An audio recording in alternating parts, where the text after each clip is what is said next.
Good morning! Papunta kami ngayon sa isang famous na tourist attraction dito sa Vancouver.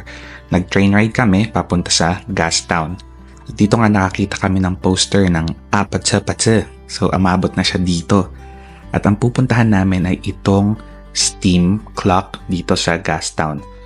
Ito yung kauna-unang steam clock na nagawa noong 1977. So every 15 minutes, naglalabas ng steam yan tapos may parang whistle.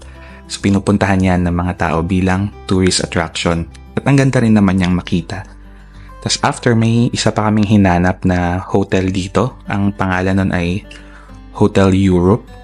At yun naman yung kauna-unang hotel. Pagkakaalam namin na fireproof. Sinerge ko lang yun. So yan yung itsura niya. Manipis siya na hotel. At fascinating din siyang makita. Ang cute. Pagkakaalam ko hindi na to hotel ngayon. So, dyan sa harapan, pinag-bike muna namin si Seth, stationary, habang in-enjoy muna namin yung mga dahon dito. Ito pala ay parang 3 weeks ago na, kaya marami pang dahon dyan. Tapos nakakita kami ng street performer, nakaka-mesmerize yung ginagawa niya dito. Dati nakikita ko lang to sa YouTube, pero ngayon nakita ko na siya in person at ang ganda rin talaga. At nagutom na kami, kaya hinanap namin tong Jollibee dito. After 6 months, ngayon lang kami ulit naka-try dito. At ang ganda nung chicken burger nila dito. Sobrang vibrant.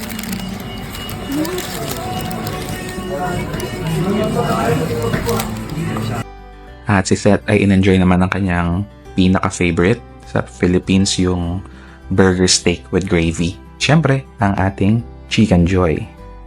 At sobrang ganda naman ng pasok namin dito sa station kasi saktong may nagpe-perform dito. Pangalan niya ay si Enrico. At sabi niya nagpe-play siya ng instrument na to since 10 years old siya. So, ayan. At pauwi na rin kami. At malamig-labing na rin talaga dito ng panahong to. Hanggang dito na lang muna. Maraming salamat. Enjoyin niyo muna yung music ni Enrico. Merry Christmas!